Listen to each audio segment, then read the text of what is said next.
Every Tuesday morning for 9 straight years, a white company van pulled up outside the same two-bay auto shop on the far edge of Carterville's Industrial Road and left behind another stack of someone else's problems. No hello, no conversation, no explanation.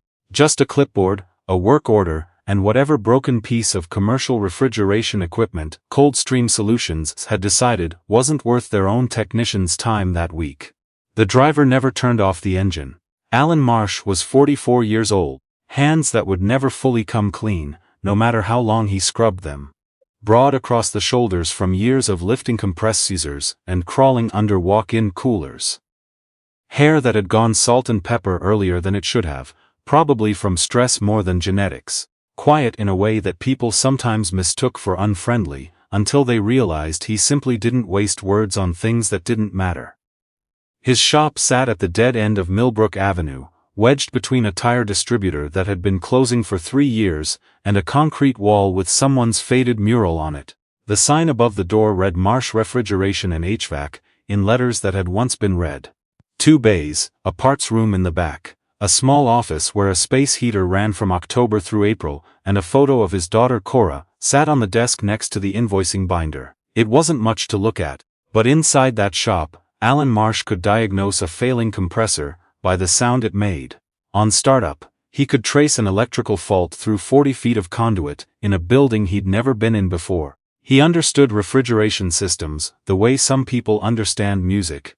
Not just the notes, but the spaces between them, the tension before something breaks, the specific silence that means something is about to go very wrong. He had come to this work through loss, the way people come to most things that matter. 11 years ago, Alan had been a senior systems engineer at Polaris Climate Control, a mid-sized commercial refrigeration company based out of Memphis. Good job, steady. He and his wife Dana had bought a house with a real backyard, and started talking about whether Cora, then 6, might want a dog. Then Dana got sick, fast and without warning, the way certain illnesses prefer to announce themselves. 14 months, that was all they had. Alan buried his wife 2 weeks before Cora turned 8. He doesn't talk about that period much. There isn't a way to describe it that doesn't flatten it into something smaller than it actually was. He went through the motions. He got Cora to school. He answered emails. He stood in the cereal aisle for 11 minutes one morning, because he couldn't remember what kind she liked, and Dana had always been the one who knew. Polaris gave him 2 weeks of bereavement leave, and then, 6 months later, restructured his division out of existence. They called it a strategic realignment. He called it Tuesday. He took his severance, his tool inventory, and the small inheritance from Dana's parents, and converted his late uncle's old shop space into something functional. No grand plan. Just a way to stay busy, stay useful, stay present for Cora, without having to answer to a schedule someone else controlled. The first year was lean, the second, slightly less so. By the third year, Coldstream Solutions had become his most reliable commercial account. Every Tuesday, stack of work orders, broken equipment nobody on their internal team had the patience for. Alan took every job, not because he loved being treated like a subcontractor disposal service. Because Cora was in middle school, and then high school, and the money was consistent, and consistent money is not something you turn down when a child is depending on you. For 9 years, the woman who ran Coldstream Solutions had never once been to his shop. Her name was Diane Halcourt. 51 years old, the kind of executive presence that made rooms go a little quieter when she walked in. She had built Coldstream from a regional distributor with 11 employees into a commercial refrigeration company operating across 14 states. Trade publications had written profiles about her twice. She had been named to a regional business leadership council 3 years in a row. She was, by any conventional measure, formidable. She was also the reason Alan's best years of his professional life had been spent working out of a 2-bay shop on a dead-end road, while her company quietly relied on his expertise, without acknowledging that was what they were doing. Not that she knew that. Not yet. Coldstream's internal service teams handled the clean jobs, the new installations, the warranty calls, the equipment that just needed a reset or a capacitor swap, the cases that took time, the old units, the unusual configurations, the commercial kitchens with 3 different systems cobbled together across 4 renovation cycles. Those went into the Tuesday pile, which went to Alan. Over 9 years, Alan had repaired 140 units for Coldstream: walk-in coolers, blast chillers, display cases, condensing units installed in configurations that violated at least 2 manufacturer guidelines. He had driven to sites in 4 states when the job required it. He had fixed things that Coldstream's own techs had declared unfixable and written off for replacement. The replacement cost on those 140 units averaged around $18,000 each. He had charged $95 an hour. Somewhere in a filing cabinet in the back room of Alan's shop, there were 9 years of invoices that told a story Coldstream's finance department had never bothered to read carefully. The crisis started the way these things always do, not all at once, but in pieces that took too long to add up. Coldstream had expanded aggressively into 3 new markets the previous year: new contracts, new regional hubs, new overhead. The expansion had been financed in part by pressure on existing margins, which meant supplier shortcuts, which meant equipment quality issues, which meant field failure rate that started climbing in the second quarter and didn't stop. Then a regional grocery chain filed a formal complaint. 16 units across 8 stores had failed within 18 months of installation: coolant loss, compressor burnout, 1 case of food spoilage, significant enough that a store had to close for a full day. The complaint became a news item. The news item triggered an investor inquiry. The investor inquiry revealed that the quality control documentation Coldstream had submitted to 2 commercial partners was incomplete. Within 6 weeks, Coldstream's 2 largest commercial contracts were under review. A third sent a formal notice of intent to renegotiate. Diane Halcourt sat in her office on a Wednesday evening in November, looking at a spreadsheet that told her the company she had spent 20 years building was in genuine danger. Her operations team had spent 3 days trying to diagnose the root cause of the field failures. They had a partial answer. The compressor specifications on the new product line had been modified during the supply chain cost reduction push. Slightly out of spec, not dramatically, but in commercial refrigeration, slightly out of spec compounds over time, especially in high-demand environments like grocery retail. The question was whether the existing installed units could be salvaged, or whether Coldstream was looking at a full replacement program that would cost more than the company currently had available. Her VP of Engineering said he wasn't sure. Her head of field operations said the same. Then someone pulled the service records. Not looking for anything in particular, just trying to understand their failure patterns better. And in the records, tucked into 9 years of vendor invoices, was a name that appeared more than any other. A shop on Millbrook Avenue in Carterville. Work orders going back nearly a decade. Equipment types that matched the exact units now failing in the field. Repair success rates that were, when you actually looked at them, extraordinary. The technician listed on every invoice was the owner. One of Diane's analysts flagged it. "Whoever this Alan Marsh is," she said during the Thursday morning briefing, "he's fixed 17 units in the past 2 years that our own people signed off as terminal. He's also repaired 3 units of the exact compressor model we're having problems with. Twice." Diane looked at the address: Carterville, 40 minutes from the Memphis office. She had never heard his name before. That afternoon, she asked her assistant to pull everything available on Marsh Refrigeration and HVAC. Business registration, service histories. Any notes from field coordinators who had worked with him. What came back was a profile of 9 years of quiet, consistent, unremarkable excellence. No website, no marketing, no LinkedIn presence. 1 Google listing with 4 reviews, all 5 stars, all left by small business owners who described him with words like reliable and honest, and the only person who could actually fix it. Diane read the file twice. Then, she did something she rarely did anymore. She drove to Carterville herself. No assistant, no advance call, just her car, the address on her phone, and the uncomfortable feeling of a CEO who had just realized she might have been depending on someone for a decade without knowing it. It was a Friday morning, light rain. The kind that doesn't quite justify an umbrella, but still manages to get you damp. She pulled into Millbrook Avenue and sat for a moment looking at the shop. Faded sign, 1 bay door open, the sound of a compressor running inside, a black pickup truck in the lot with a toolbox in the bed. Not what you'd picture if someone told you a single person had quietly saved your company $18 million in replacement costs. She went in. Alan was on his back under a commercial refrigeration unit, a flashlight in one hand, and a multimeter lead in the other. A girl, teenager, maybe 15, was sitting at the desk in the office doorway doing homework on a laptop, a set of headphones around her neck. The girl looked up first. "Can I help you? I'm looking for Alan Marsh." Alan rolled out from under the unit. He took in Diane with a single even look, the kind of look that doesn't give much away. He had recognized her before she said her name. He'd seen her photo in a trade publication 2 or 3 years back, and he was the type of person who remembered things like that. He stood, wiped his hands on a shop rag, and waited. Diane introduced herself. She didn't dress it up. "I'm the CEO of Coldstream Solutions. I should have come here a long time ago. I didn't know I needed to until 3 days ago, and I'm still trying to figure out how that's possible." Alan looked at her for a moment, then at Cora, then back at Diane. "Cora," he said, "can you give us a few minutes?" Cora pulled her headphones on, and turned back to her laptop in a way that was clearly not going to involve actually leaving the room, but was at least politely pretending to be elsewhere. Alan didn't push it. He pulled 2 shop stools out from under the workbench and gestured for Diane to sit. She explained the situation, not the way executives explain things in board meetings, with framing and managed language and strategic emphasis. She explained it the way someone explains something when they're genuinely in trouble, and they know it.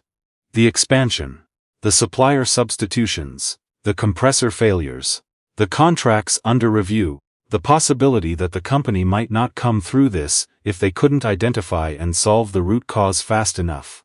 Alan listened. He had a way of listening that was very still, not passive, just complete.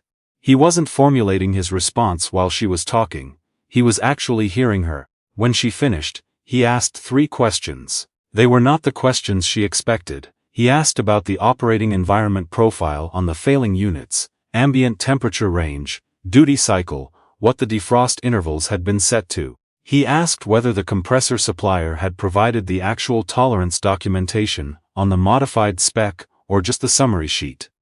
He asked if anyone had looked at whether the failures were clustering in particulars installation configurations or distributing evenly across all unit types.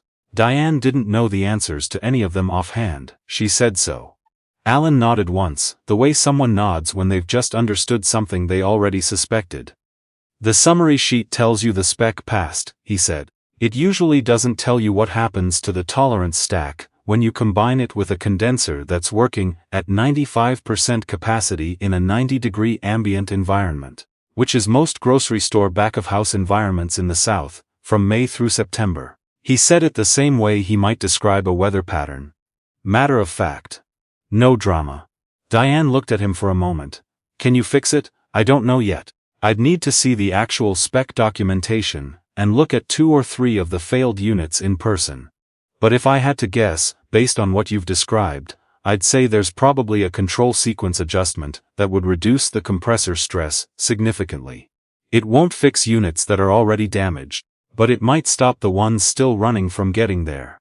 And the ones that are already damaged." Alan picked up the shop rag again, not to wipe his hands, just to have something to do with them.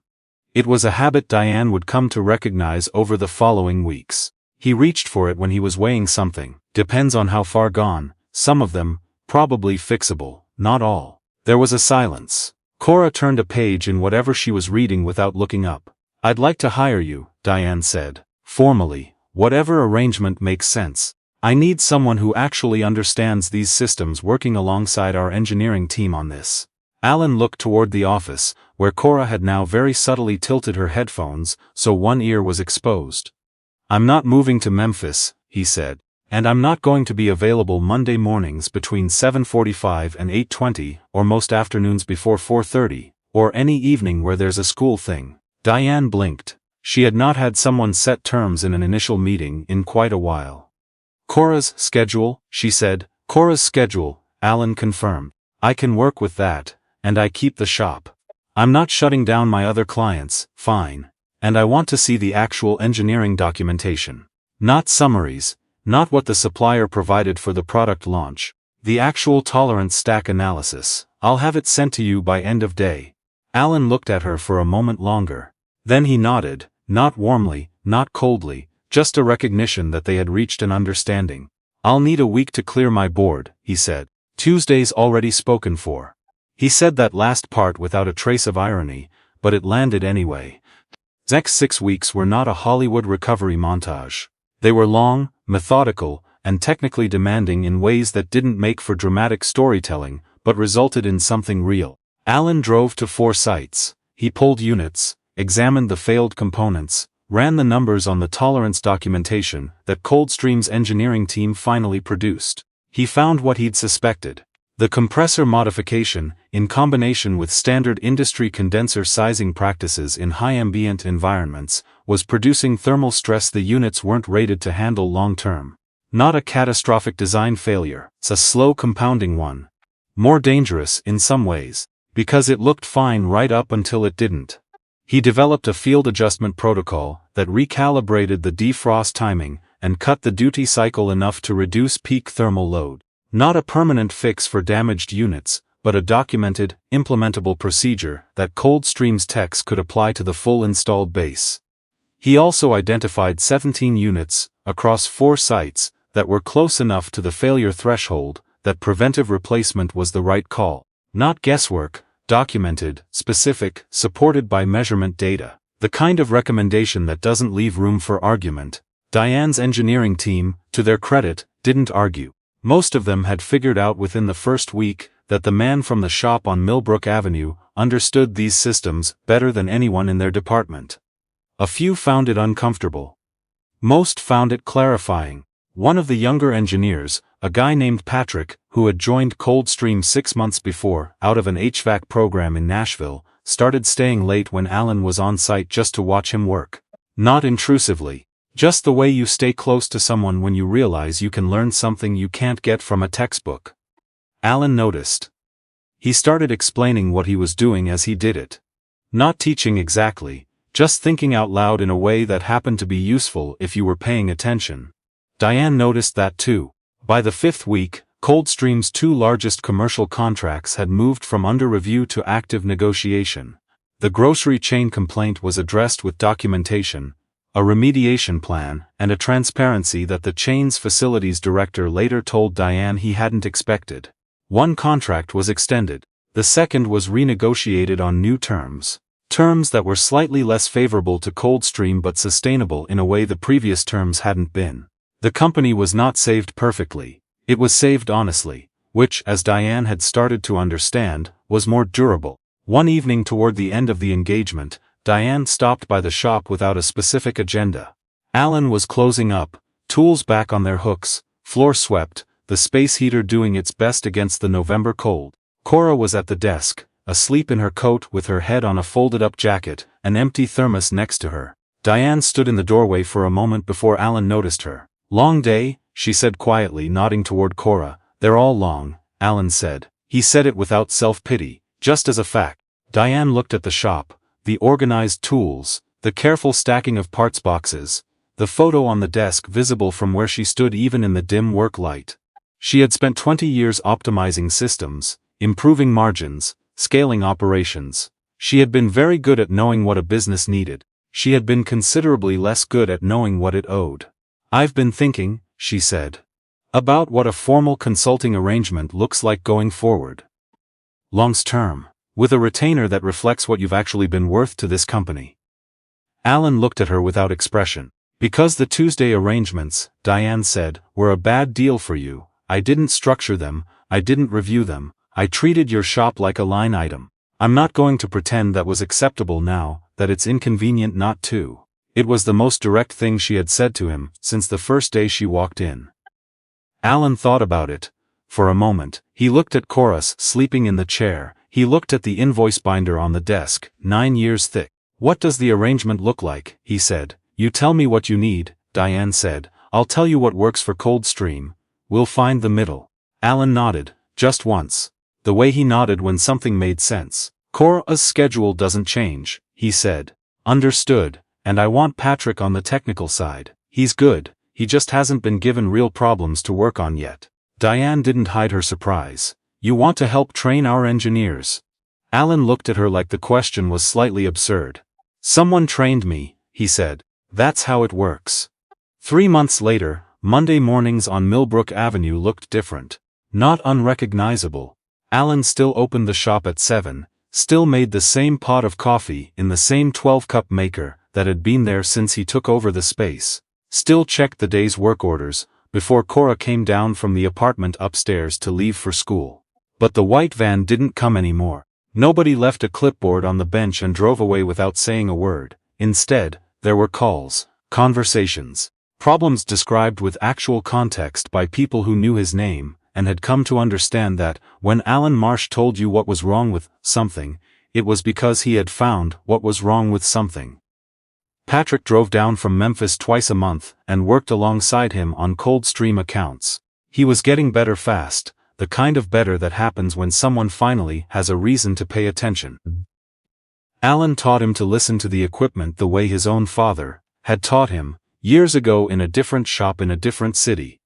Not just for the sound it's making, but for the sound it stopped making. Coldstream's field failure rate on the corrected units came down by 73% over the following year. The grocery chain extended their contract for 3 years, a 4th regional account signed. Diane visited the shop once more, after the formal arrangement was in place. This time on a Saturday morning in February, when she knew Cora would be around. She brought coffee from the place down on Route 9, because Alan had mentioned offhandedly that it was better than what he made, and Diane Halcourt was the type of person who filed that kind of information away. Cora was awake this time, sitting on the workbench with her legs dangling, asking Alan questions about a failed thermocouple he was showing her. She had started doing that. Wandering into the shop on weekends and asking questions that were getting less basic by the month. Diane stood at the bay entrance and watched for a moment before either of them noticed her. Alan, with his hands on a piece of equipment, explaining something carefully. Cora, leaning in with the particular attention of someone deciding whether or not a thing is interesting enough to care about. The coffee maker running, the space heater ticking, the photo of Dana still on the desk where it had always been. It was not a remarkable scene, that was what made it remarkable. Some people build empires, some people build lives. The distance between those two things is not always as large as the people building empires tend to believe. But it is real, and it matters. And Diane Halcourt had spent 20 years on one side of it, before she walked into a two-bay shop on a dead-end road, and found someone who had spent the same 20 years on the other. She knocked on the door frame. Alan looked up. "Coffee," she said, holding up the cups. He set down the thermocouple and walked over. Cora hopped off the workbench and took a cup without asking, in the way of teenagers everywhere who have decided that an adult who shows up with coffee has forfeited the right to object. The three of them stood in the open bay while the February light came in low and thin across the oil-stained concrete. Nobody said anything particularly important. That was, in its own way, the whole point. If you've ever been the person in the room who does the work, while someone else takes the credit, or if you know someone who has been, this story probably didn't surprise you, but it should remind you of something worth holding on to. The people who actually keep things running rarely announce themselves. They just show up.